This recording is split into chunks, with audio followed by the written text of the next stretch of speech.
Seguimos, Shalom, seguimos con la Megilá de Ruth y hemos llegado ya al segundo capítulo, y vimos que Ruth empieza a trabajar espigando en campos de Boaz. Y de pronto se presenta Boaz en el campo y pregunta de quién es esta muchacha. Y vimos en el versículo 6 que el muchacho a cargo de los segadores responde diciendo que es una muchacha moabita.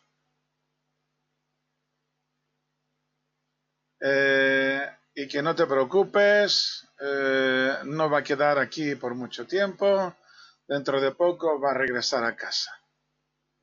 Shalom, bienvenidos a todos los que han llegado ahora. Ok. Y habíamos llegado hasta el versículo 8. Entonces Boaz dijo a Ruth: oye, hija mía, no vayas a espigar a otro campo, tampoco pases de aquí, y así te juntes con mis muchachas. Fíjate en el campo donde siegan y síguelas, pues he ordenado a los muchachos que no te toquen. Cuando tengas sed, ve a las vasijas y bebe del agua que sacan los muchachos. Estas son las dos frases que le dice Boaz a Ruth. No vayas a espigar a otro campo, no pases de aquí, o sea, no vayas a otro lugar. Ojalá te juntes con mis muchachas.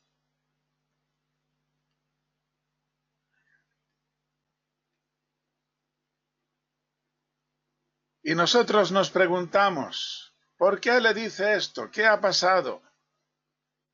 Boaz se da cuenta enseguida de que esta muchacha no es como las demás. Desde Polonia, Francesc. Bueno, pues voy a intentar hacerlo más despacio. La conexión es un poco floja hoy, pero espero que podamos seguir sin problemas. Vamos a ver un segundo. Sí. Bueno, espero que vaya mejor ahora. He intentado mejorarlo y espero que vaya mejor. Boaz se da cuenta enseguida de que esta muchacha no es como las demás. No por su aspecto moabita. ¿Ahora no se oye nada? ¿Cómo que no se oye nada? Ay. Falta el sonido. ¿Ahora se ha recuperado el sonido? Bueno, menos mal. Bueno, pues volvamos de nuevo. Digo que Boaz se da cuenta enseguida que esta muchacha no es como las demás, no por su aspecto moabita extraño, como intenta explicarle el encargado. Hay algo más profundo. Ya vimos que Boaz no es un jovencito que esté buscando pareja. Ya tiene 60 descendientes directos que seguramente le habrán dado unos cuantos nietos y tal vez más. Le habrán dado. Boaz está acabando su carrera con 7 años de liderazgo. Ya vimos que este Boaz en realidad es Ibzán de Betlehem, uno de los jueces, y vimos que juzgó a Israel durante 7 años. Por lo tanto, Boaz no necesita más aventuras. Entonces, ¿qué es lo que ocurre? Sencillamente que el comportamiento de Ruth es ejemplar. No ha esperado ni un solo día para salir al campo, como le dice el muchacho, solo se ha sentado en la casa por un momento, solo se ha entretenido en su casa por un momento y ya enseguida ha salido al campo. Por lo tanto, está claro que no hablamos de la casa de Boaz, que está lejos del campo. Se trata de la casa de Naomi, la nueva casa de Ruth. Apenas ha tenido tiempo de dejar su pequeño bártulo y se ha dirigido de madrugada al campo. También demuestra buen conocimiento de la halajá, puesto que no toca aquellas espigas que no le corresponden, por haber caído 3 o más juntas durante el golpe de la hoz. Y ella también se agacha modestamente, sentándose en el suelo para recoger las espigas. Esto es lo que ve Boaz en ella y por esto se interesa por ella. Y dice en el versículo 9 que siga, bueno, el versículo 8 dice, así te juntes con mis muchachas, fíjate en el campo donde siegan y síguelas, sigue a mis muchachas, pues he ordenado a los muchachos que no te toquen. Los muchachos, los segadores y los capataces, responsables de que todo funcione con tranquilidad. Cuando los pobres se acercan demasiado a los segadores, acostumbraban a alejarlos para que no se dañaran con las hoces o para que no tomaran más de lo que les correspondía.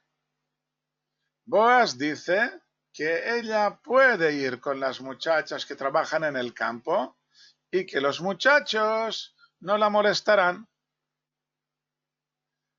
Añade que aquí es diferente que en otros lugares, donde el contacto físico entre jóvenes de ambos sexos se convierte en algo normal, sobre todo cuando hay una buena excusa.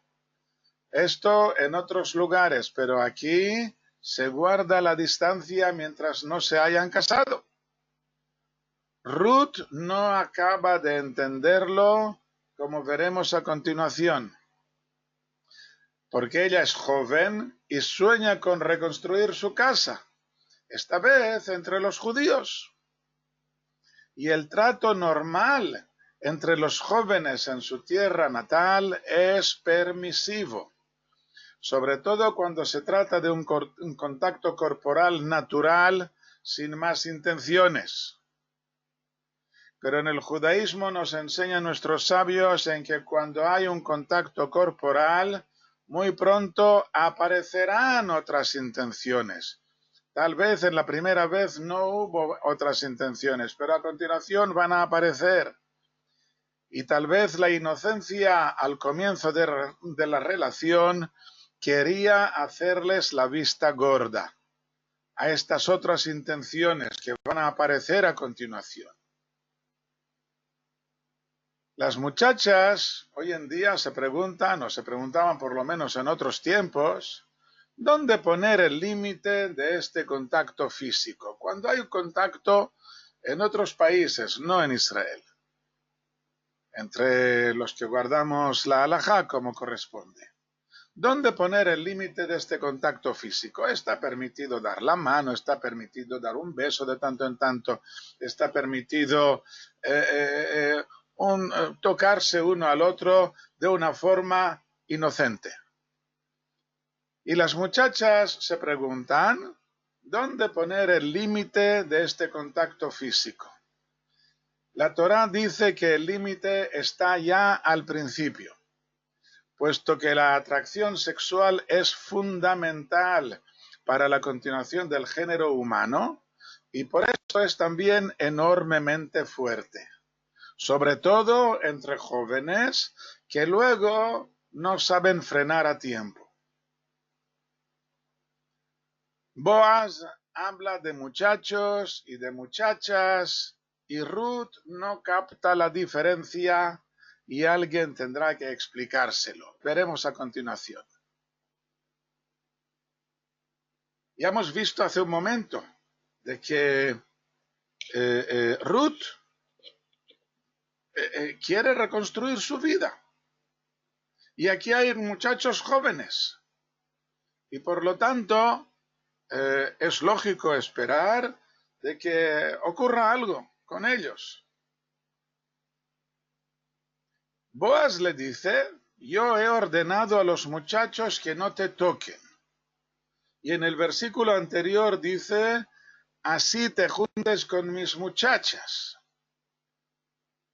Pero ella, vamos a ver a continuación, que se confunde. Continúa Boaz diciendo, cuando tengas sed, ve a las vasijas y bebe del agua que sacan los muchachos. La siega es un trabajo muy duro, lo digo por experiencia. Hace ya muchos años que lo hice, pero lo probé. Y se lleva a cabo a principio del verano, cuando en Israel el sol ya calienta muy fuerte. Y hay pocas nubes que lo cubran, por lo que los segadores necesitan beber muy a menudo. Los segadores vienen organizados y traen agua para que no tengan que ausentarse del trabajo para ir a buscarla lejos cada vez que necesiten beber. Está claro. Por lo tanto, se traen unas vasijas, unas tinajas de agua a la sombra de algún árbol o de una hacina, de un montón hacinado donde están las mieses hacinadas. Y tal vez hay un jovencito que aún no es capaz de trabajar en la siega y lo dejan para que pase con un vaso de agua de la tinaja entre los segadores. Esto es lo que hacen los segadores. Por supuesto que aquellos pobres que vienen a espigar no pueden permitirse este lujo de traerse una pesada tinaja al campo. Se traerán alguna botella, pero esta botella se acabará rápido. Y normalmente, por supuesto, tampoco pueden acceder a las tinajas que los segadores han traído para sí mismos. Por lo tanto, el hecho de que Boaz dé la orden de que Ruth puede tomar agua de las tinajas de los segadores representa una enorme ventaja para ella, que podrá espigar sin tener que interrumpirse demasiado cada vez que necesite beber.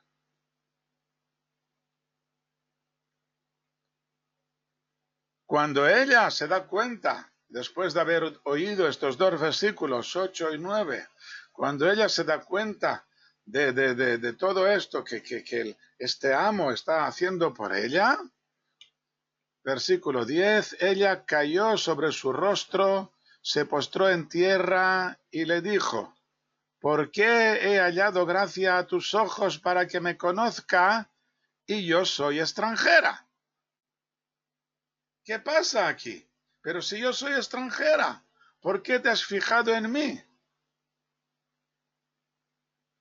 Es lo normal que no se fijen en los extranjeros, o sea, que no les hagan caso, que no les proporcionen lo que de verdad necesitan. Por esto son necesarios más de 30 versículos que nos digan y repitan que debemos respetar y amar a los extranjeros, porque normalmente esto no ocurre. Viene una persona nueva y nosotros no le hacemos caso. Ruth aún está traumatizada por el campo. Dos países tan cercanos, Moab y Judá, pero tan diferentes. Y esto es lo que le gustaba a ella, lo que buscaba, lo que deseaba. Pero cuando viene el cambio de golpe, puede ser traumatizante, porque no siempre es como uno se imaginaba y además puede haber muchos momentos de crisis, de desánimo, de pesimismo. Además, al no conocer las costumbres y a veces no conoce tampoco el idioma, uno puede imaginarse que se burlan de él cuando en realidad ni siquiera están hablando de él. O cuando en realidad les ha hecho gracia la palabra o la expresión que ha dicho, pero no se burlan de él, solamente es que les ha hecho gracia y se ríen del chiste, pero no se burlan de él. Pero la susceptibilidad del extranjero, del inmigrante, es muy alta. Y la Torá nos exige ser muy, muy sensibles a la susceptibilidad del extranjero. y no oprimirlo de ningún modo al recordarle de dónde viene o al menospreciar su pasado. Y ya hemos visto que hay motivos muy buenos para rechazarla, a Ruth. Unos motivos que tal vez ella ya conocía, ya que pertenece a un pueblo maldito. Como ya hemos visto en clases anteriores, ella es del pueblo de Moab, un pueblo maldito, como ya hemos visto anteriormente. Le pregunta a Boaz, ¿por qué he hallado gracia a tus ojos? ¿Qué ha pasado aquí? No lo entiendo. Versículo 11. Y Boaz le respondió y dijo, me ha sido informado todo lo que has hecho por tu suegra después de la muerte de tu esposo y cómo dejaste a tu padre, a tu madre y tu tierra natal y viniste a un pueblo que no conocías ayer y anteayer. Que el Señor recompense tu obra y que tu remuneración sea completa de parte del Señor Dios de Israel, bajo cuyas alas has venido a refugiarte. De nuevo, dos frases, y en estas dos frases hay mucho. En primer lugar, en versículo 11 dice, me ha sido informado cómo dejaste a tu padre y a tu madre y tu tierra natal. Menciona aquí el hecho de haber abandonado a sus padres y de haber abandonado a su tierra natal para ir a un pueblo desconocido. Al igual que hizo nuestro padre Abraham, que recibió la orden de abandonar su tierra y su lugar natal, y de abandonar la casa de su padre, para ir también a un lugar desconocido que el Creador ya le mostraría. Está claro que con Ruth, primero abandona a su familia, el número uno, primero abandona a sus padres, puesto que se casó ya con Mahlón, el judío, antes de abandonar el reino de Moab, que es abandono de la tierra natal, para ir a otro país. Lo curioso es ver que el orden mencionado en Abraham es inverso. Primero abandonar la tierra natal y luego abandonar a su familia. Y el motivo es que toda su familia en realidad ya habían abandonado la tierra de Ur de los Caldeos para ir en dirección a la tierra de Canaán, y solamente después de haberse quedado aparcados unos 25 años en Harán, solamente entonces abandonó también a su padre para ir a la tierra prometida siguiendo la orden explícita del Creador. Efectivamente, los neófitos tienen que pasar por un proceso de desconexión de la cultura en que han nacido para poder captar la nueva cultura a la que quieren entrar.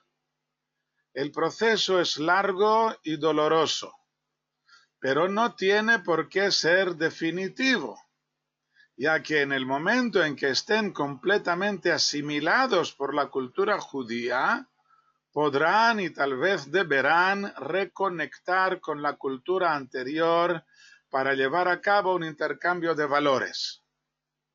Esto no puede hacerse de ningún modo mientras la nueva cultura judía no esté bien afianzada en toda la personalidad del neófito, puesto que esto le causaría verdaderos estragos emocionales y haría perder los valores positivos de ambas culturas. Solamente después de un largo periodo de asimilación al pueblo de Israel, comenzará la etapa del intercambio.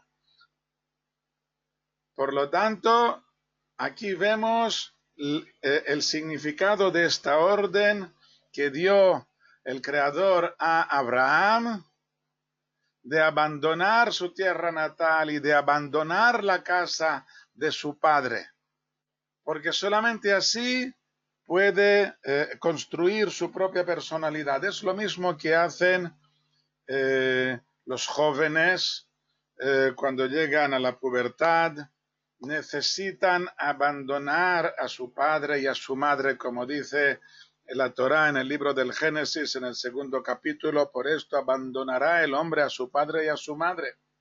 Primero tienes que ser independiente.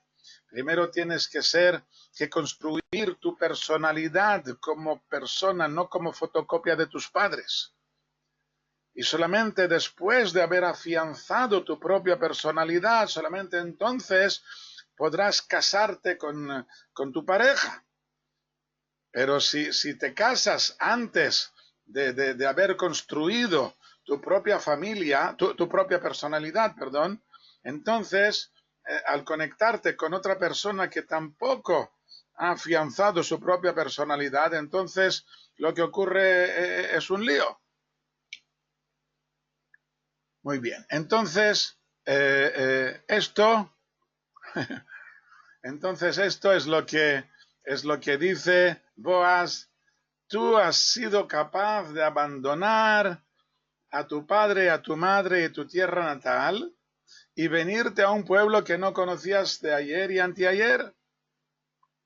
Aparte de las buenas acciones que has hecho por tu suegra, que la has acompañado, no la has abandonado, lo que hubiera sido muy lógico, como hizo la segunda nuera, Orpá, que abandonó. ¿Qué voy a hacer yo con esta vieja? Yo tengo que reconstruir mi familia. Tengo que hacer algo para continuar la vida.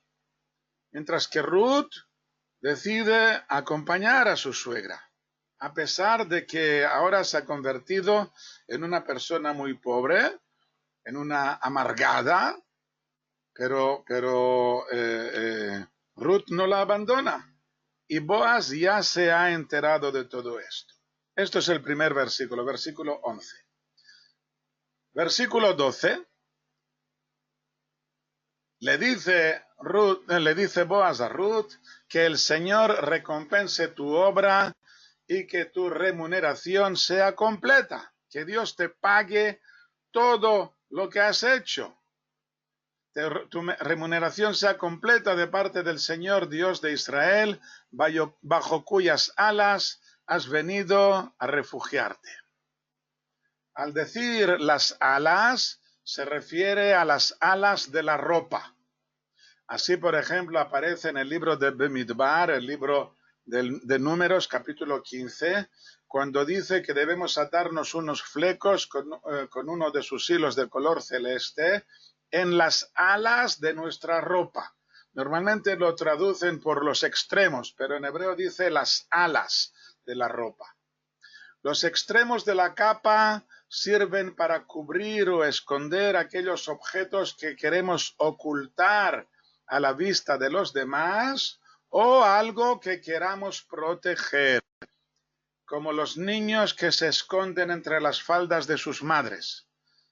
Antiguamente los varones también llevaban una capa, una toga, y podían esconder entre los pliegues de la toga, podían esconder a alguien que buscaba su protección.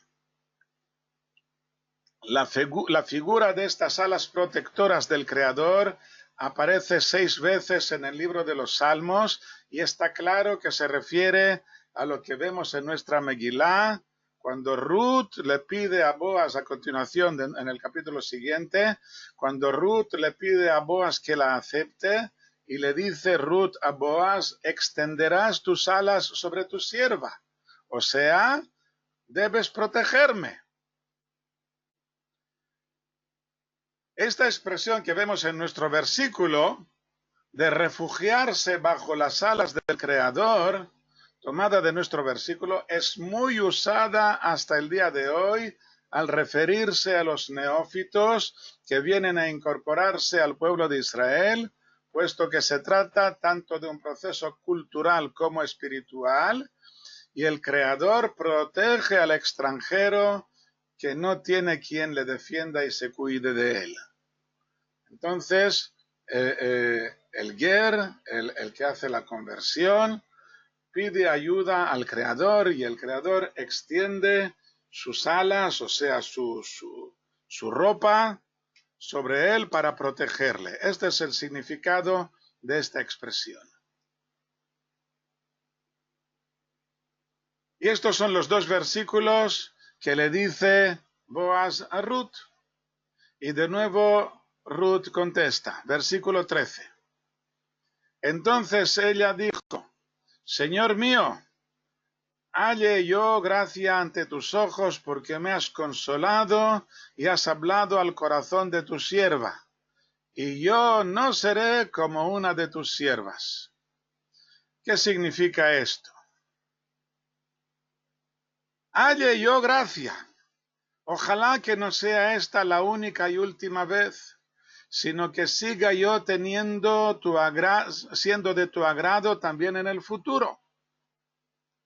Ruth menciona dos cosas extraordinarias que ha hecho Boaz con ella.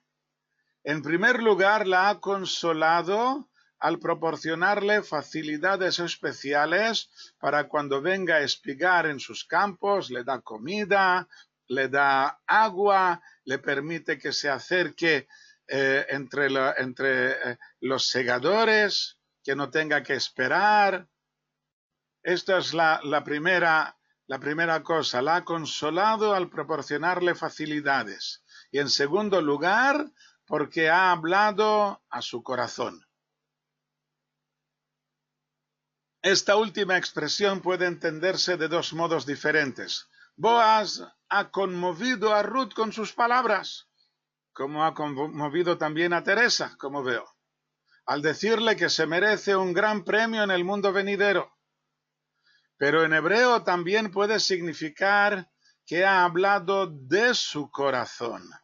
O sea, que Boaz ha mostrado una gran empatía hacia ella al descubrir la verdadera intención de sus acciones, mientras que ella misma no se siente digna ni siquiera de ser una simple esclava de él.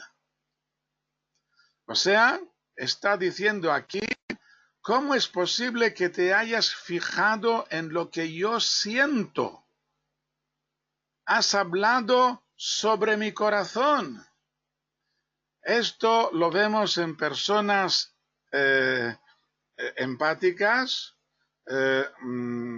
Estoy leyendo ahora un libro sobre la vida de un rabino de una ciudad al norte de Tel Aviv, Ramat Sharon, que murió hace menos de un año, a una edad ya muy avanzada. Y este rabino conocía a los habitantes de su ciudad por su nombre propio y el nombre de sus padres. Conocía, se acordaba al cabo de años de los problemas de cada uno de ellos y de qué camino había tomado cada uno de ellos. Demostraba una empatía. Cuando se sentaba uno a hablar con él, decían, los ojos de este rabino no se movían de mis ojos. Me prestaba plena atención. No miraba, no se giraba ni a la derecha ni a la izquierda. Nos dábamos cuenta al hablar con él de que él nos escuchaba a nosotros. Quería meterse dentro de nuestros zapatos para poder encontrar una solución, no una solución que me parezca correcta a mí, al rabino, sino una solución que parezca correcta al que me está preguntando. Y esto es mucho más difícil. Esta empatía de estar con él, de buscar su corazón. Y esto es lo que está diciendo aquí Ruth. Me has demostrado que has hablado de mi corazón. Y esto sí que es extraordinario. Has hablado al corazón de tu sierva. ¿Cómo es posible encontrar una persona así? Versículo 14. Y a la hora de comer, Boaz le dijo, acércate acá y come del pan y moja tu rebanada en el vinagre. Y ella se sentó junto a los segadores y él les sirvió grano tostado, y comió, y se sació, y le sobró. Vemos aquí una curiosa muestra del menú de los campesinos. Comían pan mojado en vinagre y granos, y comían también granos tostados, que podían ser de la misma cebada que estaban segando, o incluso del trigo que aún no ha madurado y que por esto debe ser tostado para hacerlo comestible. El vinagre normalmente debería ser de vino agriado, como indica su nombre en castellano. Vinagre es vino agrio, pero en hebreo significa algo como fermentado, puesto que la palabra en hebreo es hometz, casi idéntica al par fermentado denominado hametz. Por lo tanto, parece que como si fuera algo fermentado, algo agriado. Está claro que es algo agriado, pero esto ya podría ser un vinagre de manzanas, o sea, una sidra agriada, o de algún otro fruto. El Talmud dice que durante la época del primer templo posterior a la época que estamos estudiando ahora, el vino de la tierra de Yehuda no se agriaba por la bendición que recaía sobre él por el hecho de que de él traían las libaciones al templo y por lo tanto no se agriaba. Y por lo tanto, en aquella época del primer templo, el vinagre era de manzana. La traducción aramea de este vinagre de nuestro versículo es tavshila, que significa guisado.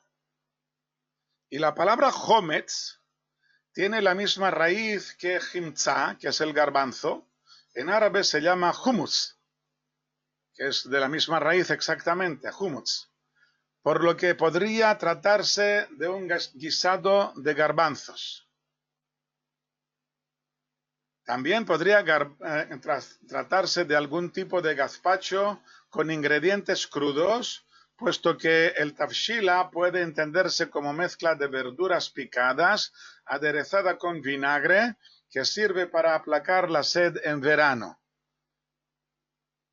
Ok, todos estos platos son típicos de la región y conocidos desde tiempos remotos, por lo que podría referirse a cualquiera de ellos. Yo no sé por cuál de ellos decidirme.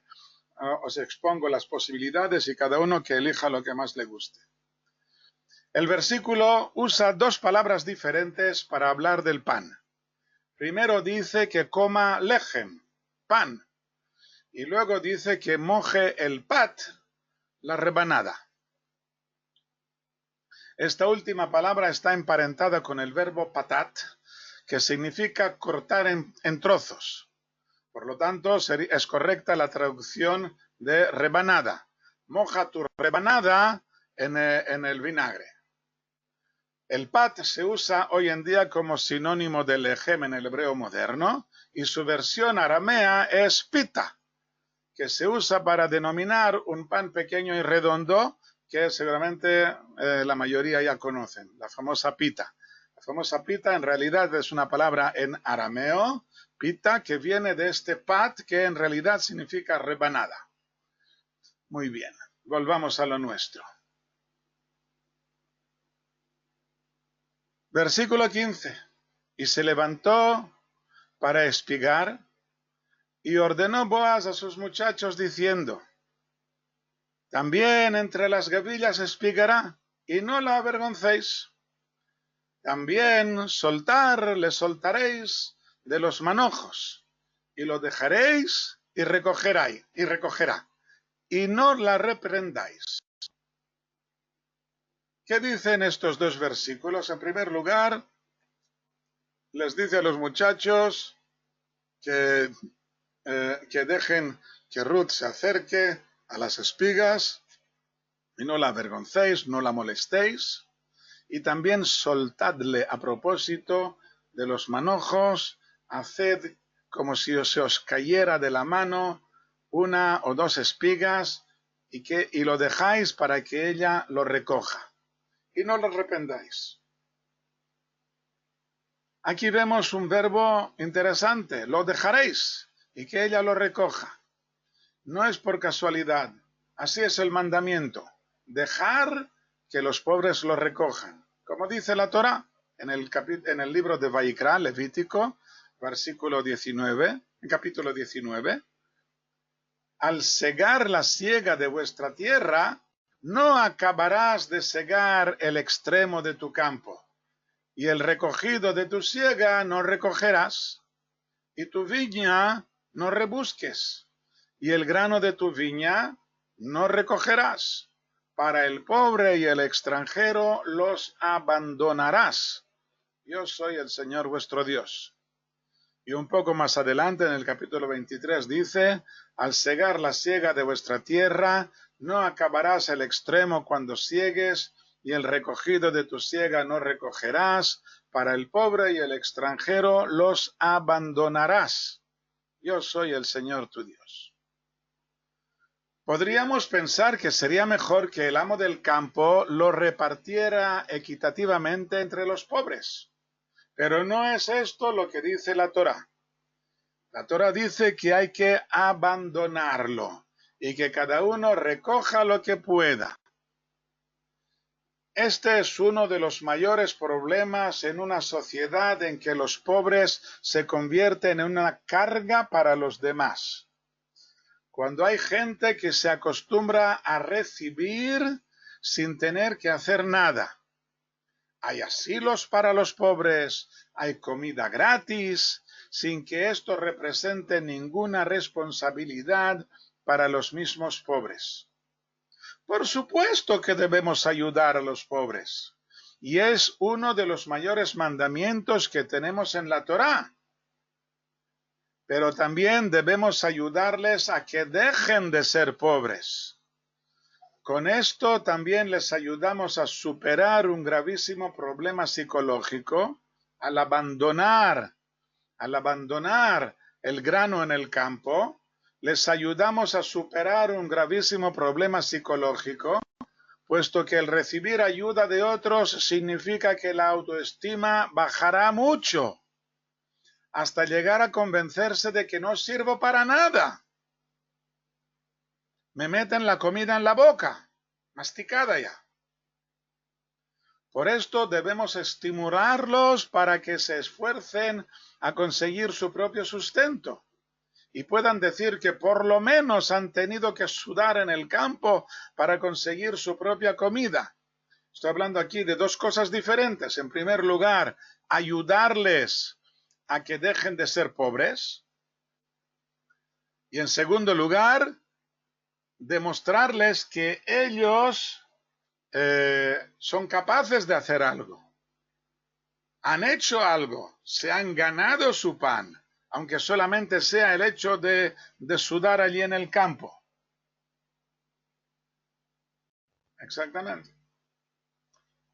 Por supuesto que siempre hay enfermos que no pueden ir al campo, demasiado ancianos para esto, o que no pueden estar tantas horas al sol. También para ellos hay ayudas, por supuesto, y no van a quedar abandonados. Lo que vemos aquí en realidad es una norma dirigida a la sociedad, a los líderes, que por una parte están obligados a organizar la asistencia a los necesitados, pero por otra parte deben hacerlo de un modo que les estimule a regresar al ciclo del trabajo, evitando que se sientan humillados al recibir una ayuda gratuita. Exactamente, muy bien. Ok, bueno, entonces creo que hemos entendido esto. Podríamos hablar mucho más sobre este tema, pero solamente lo menciono aquí porque es lo que le dice, lo que les dice aquí Boaz a los segadores: lo dejaréis y ella recogerá. O sea, no hay que dárselo en la mano, no hay que recogerlo vosotros y dárselo como un regalo a ella, no, hay que dejarlo en el suelo y ella ya lo recogerá. También, sí, también, los propios hijos también conviene hacerlo así. Versículo 17. Y ella espigó en el campo hasta el anochecer, y desgranó lo que había espigado, y fue como una efá de cebada. Ella había recogido las espigas, en las espigas hay grano, pero también hay paja. Entonces lo que hace antes de regresar a casa es desgranar y recoger solamente los granos. No tiene por qué cargarse con toda la paja a su casa. Solamente se lleva los granos. Y después de haber desgranado lo que había espigado, fue como una efá de cebada. Una efá es una medida, pregunta Miquel, pero ¿cuál? Pues vamos a ver.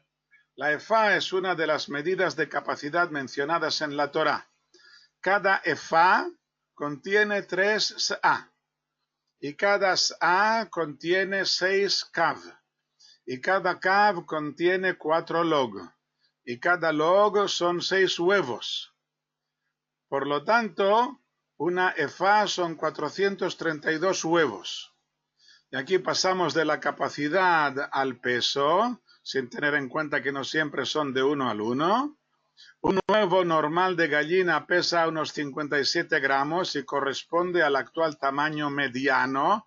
El tamaño mediano de los huevos está entre los 53 y los 67 gramos.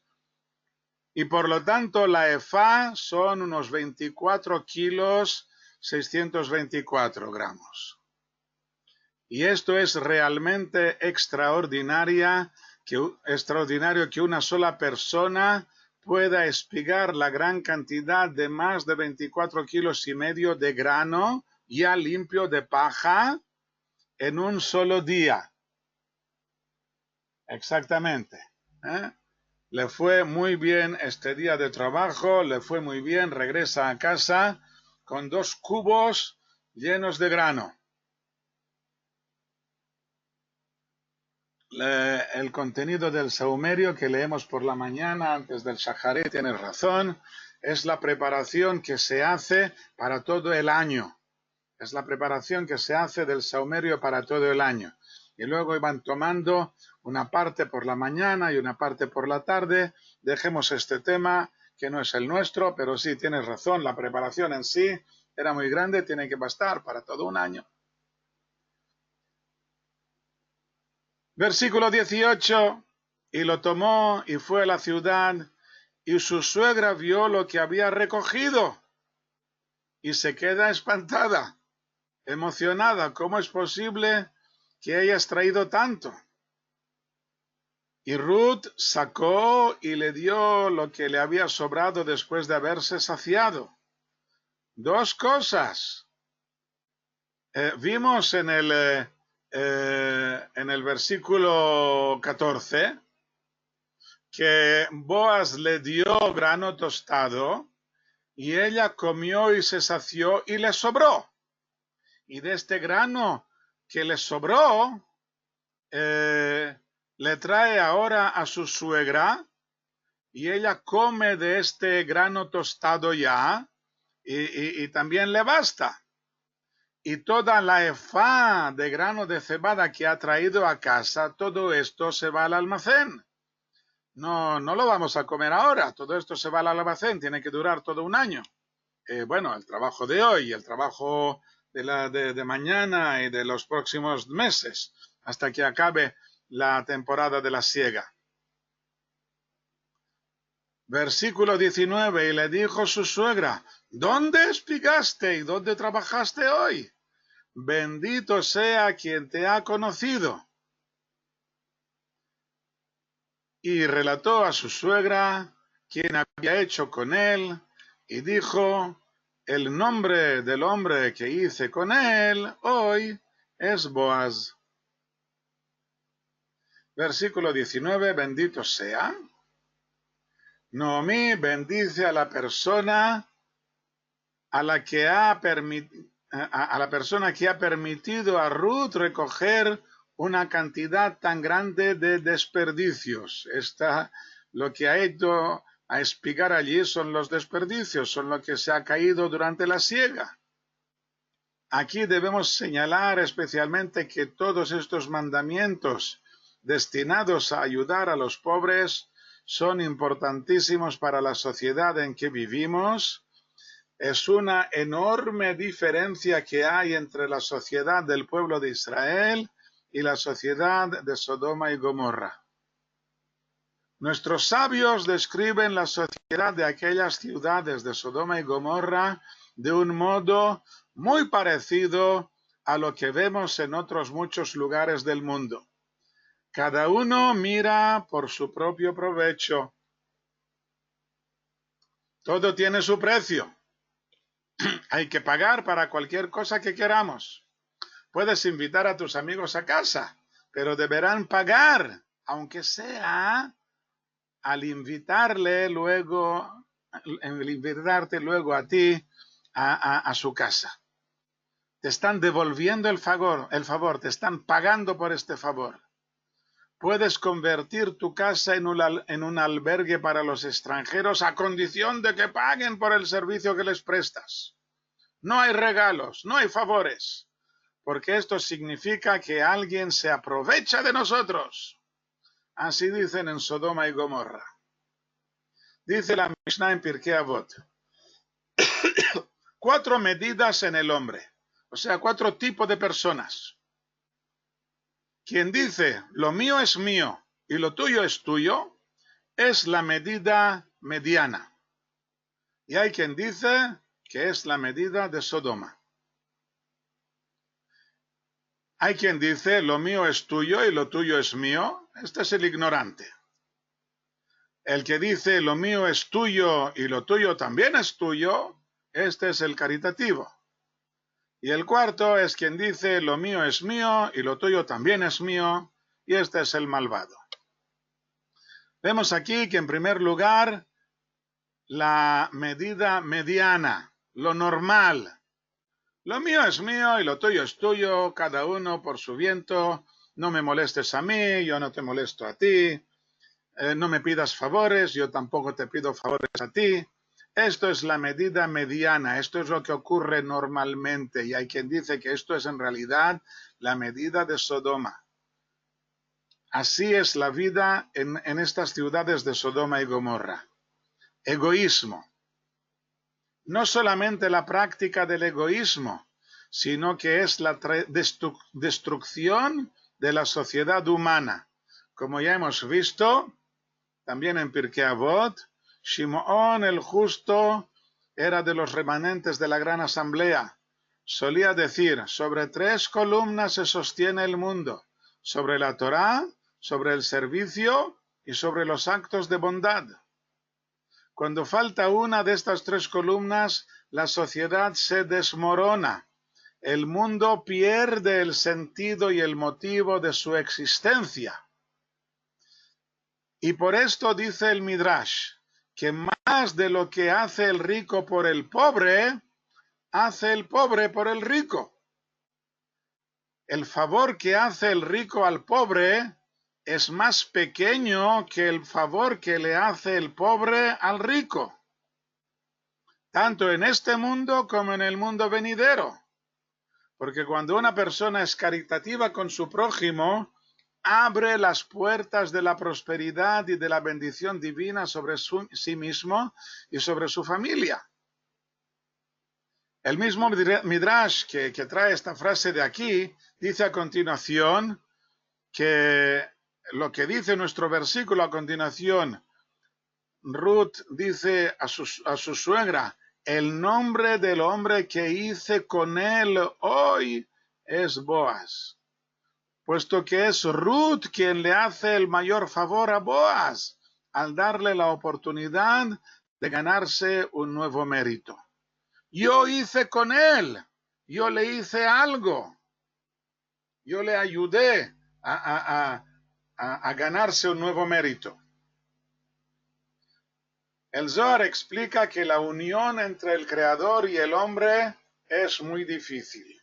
¿Cómo podemos unirnos al Creador? ¿Cómo es posible encontrar algo en común entre el Creador del universo, en quien todo es donación, y el hombre, que por su condición no puede hacer más que recibir de él.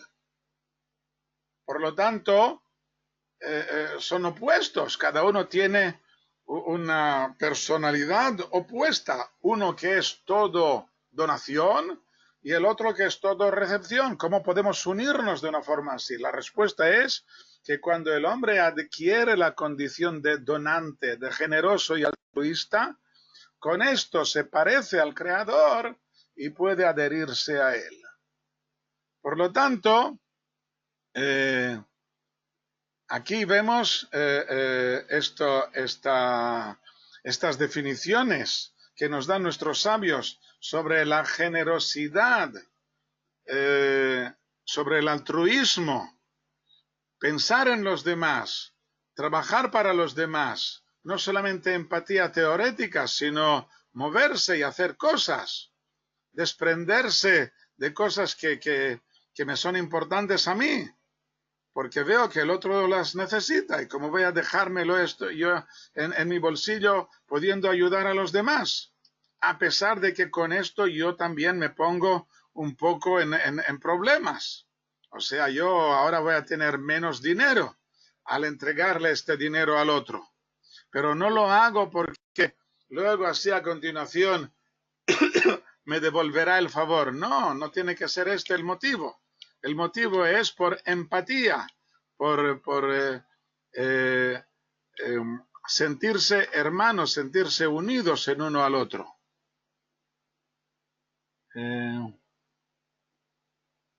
Francesc, lo que tú dices es otro enfoque, también es cierto. Nosotros estamos hablando aquí de la característica de no puedes unirte a una persona que es opuesta por completo en su carácter a ti.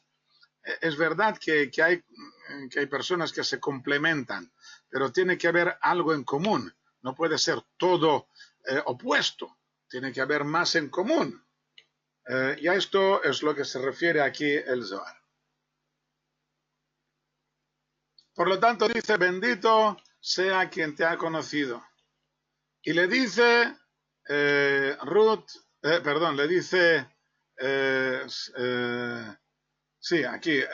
le dice a su suegra, quien había hecho con él, y dijo el nombre del hombre que hice con él, hoy es Boaz. Versículo 20.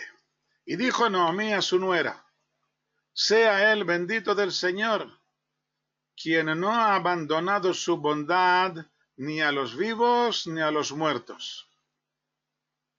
Estamos hablando del Señor, el sujeto aquí es el Señor. Bendito sea él del Señor, del Creador, quien, el Creador, no ha abandonado su bondad ni a los vivos ni a los muertos. Y le dijo Noemí, continúa hablando Noemí a Ruth, su nuera. El hombre es cercano a nosotros, es uno de nuestros redentores. El redentor es un pariente que tiene obligaciones especiales. El libro de Vaikra, Levítico, capítulo 25, versículo 25. Si empobrece tu hermano y vende de su posesión, vendrá su redentor cercano a él y redimirá la venta de su hermano, lo que su hermano ha vendido. Se trata aquí de una persona que ha empobrecido hasta el punto de tener que vender parte de su posesión, del campo que recibió en herencia de sus antepasados, según la partición que se hizo al conquistar la tierra de Israel, cada uno según su tribu. La obligación del pariente más cercano, que tiene la posibilidad de hacerlo, por supuesto, la obligación es de redimir la parcela vendida, de modo que quede en manos de la familia. En el mismo capítulo 25 de Vaikra vemos otro caso más grave, un caso más grave. Si alcanza la mano del extranjero y residente contigo, y empobrece tu hermano, y se vende al extranjero residente contigo, o a la familia del extranjero, después de ser vendido, tendrá redención. Uno de sus hermanos lo redimirá, o su tío, o el hijo de su tío lo redimirá, o un relativo carnal de su familia le redimirá, o alcanzará su mano y se redimirá a sí mismo. Aquí ya se trata de una persona que ha caído tan bajo que ha tenido que venderse a sí mismo a un extranjero. De nuevo, la obligación del pariente más cercano es de redimirle para que regrese a su hogar y a su familia. Todo este capítulo 25 habla de las obligaciones sociales y familiares con las que debe evitarse que ocurran casos de este tipo, como esclavo exactamente. El capítulo 25 dice que hay que evitar que ocurra una cosa así y que en caso de que ocurran hay que encontrar el modo de solucionarlas, de modo que no queden esclavizados ni la persona ni tampoco su herencia. La raíz de redención o de redentor se repite 31 veces en este capítulo de Vayikra, del Levítico, siempre en este mismo sentido. Y en el libro de Ruth se repite 24 veces también en este mismo sentido, de redimir una persona o una herencia que ha quedado esclavizada o retenida en manos ajenas. Hay que redimirla, hay que devolverla a su dueño. Y encontramos esta misma raíz 24 veces más en el libro de Yeshaya, ya con el sentido de la redención del pueblo de Israel del yugo de las naciones, en el sentido del regreso de los exiliados a su patria ancestral. Al igual que vimos con la persona que tuvo que venderse al extranjero. Entonces, en el libro de Yeshaya nos dice que habrá una redención del pueblo en que el Creador nos redime del yugo de las naciones. En castellano y en su contexto religioso se hace uso de esta expresión de redentor junto con su sinónimo salvador, al que adjudican el mismo significado, aunque en hebreo cada una de estas dos expresiones, redentor o salvador, tiene un significado muy específico, no son sinónimos, son parecidos, pero no sinónimos. Y ahora aquí aprovecho para estudiar un poco, si me permitís, vamos a ver este primer párrafo que hemos mencionado antes en el capítulo 25, versículo 25, es un párrafo cortito de unos pocos versículos. Cuando una persona se ve obligada a vender su parcela o parte de su parcela, un gran comentarista de la Torá, Rabbi Haim ben Atar, el llamado Or HaHaim HaKadosh, explica de un modo extraordinario este primer párrafo que hemos visto. Vamos a leer primero el párrafo en sí. Si empobrece tu hermano y vende su posesión, vendrá su redentor cercano a él y redimirá la venta de su hermano. Y un hombre que no tiene redentor alcanzará su mano y encontrará suficiente para su redención y computará los años de su venta y devolverá la sobra al hombre a quien le ha vendido y regresará a su posesión. O sea, en primer lugar, hay que ver si hay algún redentor, algún pariente que pueda ayudarte. Si no tienes redentor, entonces empieza a ahorrar dinero y cuando tengas lo suficiente, entonces podrás redimir la venta que has hecho. Pero para esto hay que computar los años de la venta. ¿Cuántos años hace que lo vendiste? Han pasado 2 o 3 o 5 años. entonces hay que rebajar los años que han pasado del valor de la venta. Y entonces devolverás la sobra, o sea, lo que queda, es lo que devuelves. No le pagas por lo que ya ha disfrutado del campo, sino por lo que aún no ha disfrutado del campo. ¿Y cómo se hace este cómputo? Continúa diciendo, y si no encuentra su mano lo suficiente para devolverle, estará su venta en manos de su comprador hasta el año del jubileo, y saldrá en el jubileo y volverá a su posesión. O sea, lo máximo que puede estar un campo vendido en manos de otra persona son 49 años, porque en el año 50 esta posesión vuelve automáticamente gratis a su dueño anterior. Si el dueño quiere recuperarlo, redimirlo antes de tiempo, entonces lo que hace es pagar el precio por el cual te han comprado esta parcela, pero rebajando los años que ya han pasado. Por ejemplo, si has vendido tu campo en el primer año después del jubileo, por lo tanto faltan 49 años hasta el jubileo, y lo has vendido por, digamos, de un número así, sin importancia, por 49.000 euros, cada año son 1.000 euros. Exactamente, es una concesión. Muy bien. El precio por cada año son 1.000 euros. Si han pasado 10 años desde que lo vendiste, en realidad faltan 39 años. Vas a pagar solamente los 39 que faltan, no los 10 que ya han pasado. Exactamente, es una concesión. Muy bien. Un alquiler, de algún modo. ¿Cómo se dice esto? Un usufructo del campo. Ok, esto es el párrafo, pero veamos ahora la explicación del comentarista el Or HaChaim HaKadosh.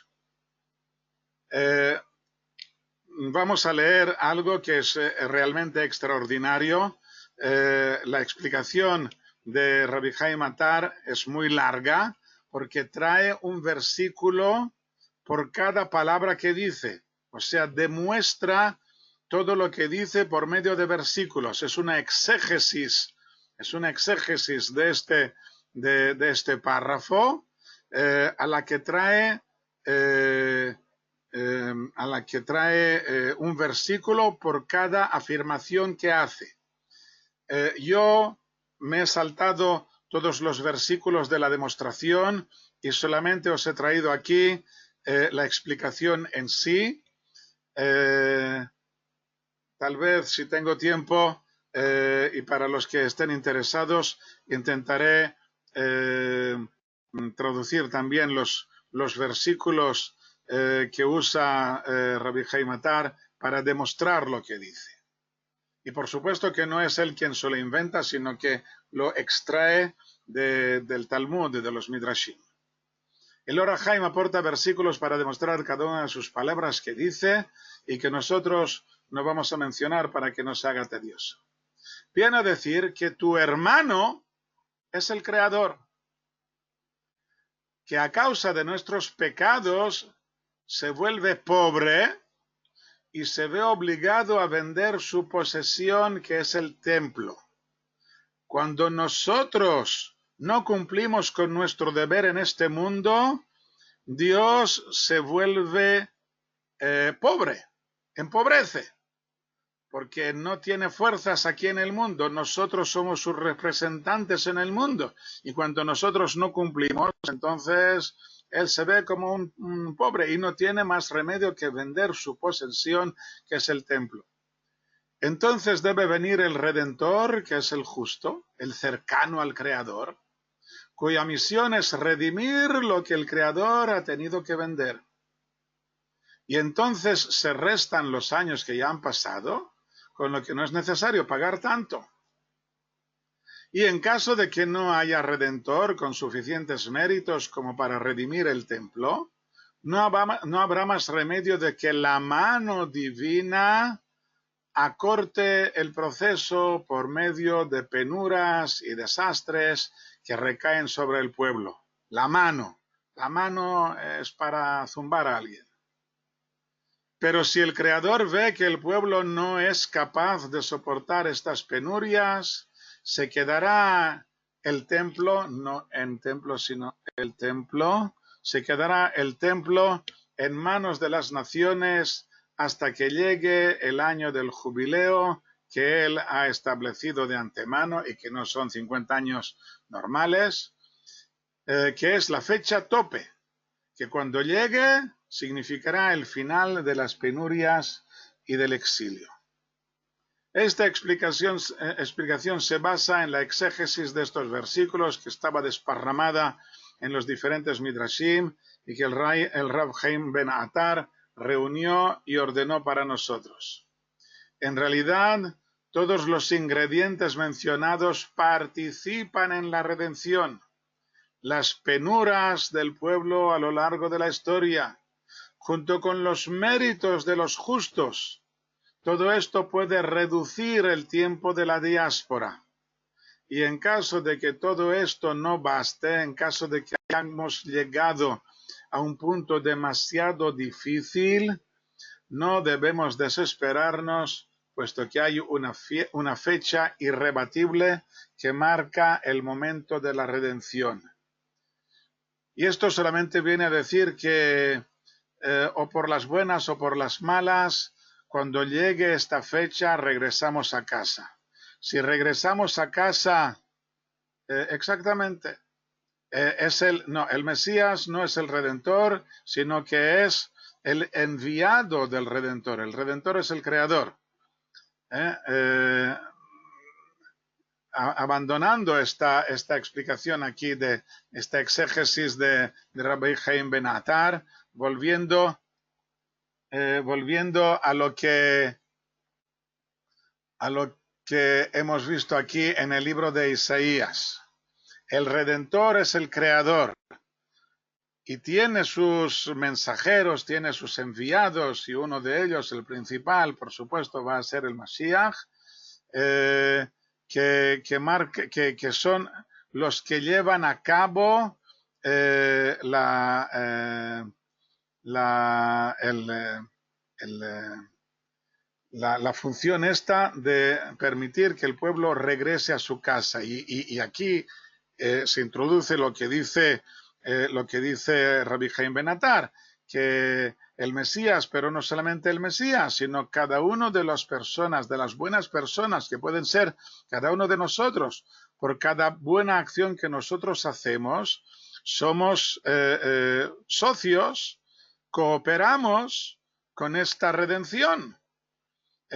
Hoy en día también se usa esta expresión de redención de la tierra, que ha estado, de la tierra de Israel, que ha estado en manos de otras naciones durante casi 2000 años, y cada vez que alguien consigue comprar una nueva parcela de la tierra de Israel, esto se llama la redención de la tierra.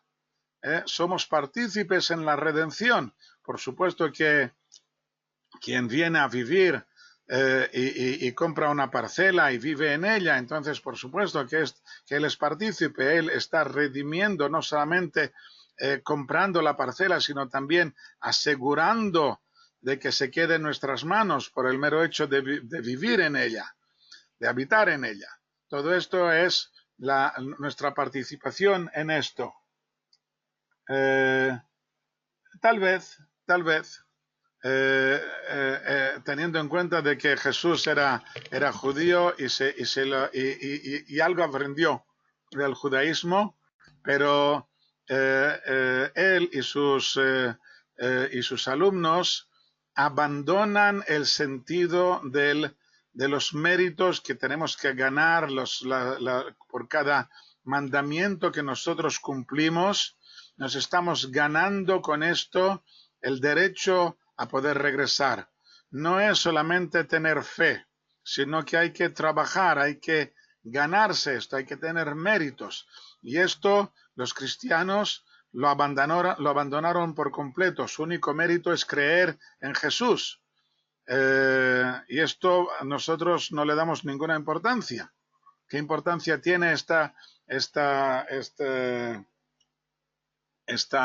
palabra, esta expresión de creer en Él? ¿Creer que qué?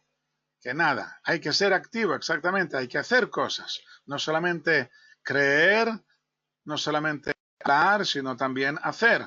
Las tres cosas son importantes. No puedes hacer solamente sin creer. No puedes tampoco creer sin hacer. Hay que creer y hacer. Muy bien, con esto nos quedamos aquí. A ver, no me he saltado antes. No me he saltado nada. Sí, bueno. Entonces, hemos llegado hasta aquí, hasta el final del versículo 20. Y vamos a seguir, si Dios quiere, la semana que viene, el domingo, con la continuación de este segundo capítulo, que espero que sea de vuestro interés y de vuestro agrado. Muchas gracias a todos, buenas noches y hasta la semana que viene. Shalom, shalom.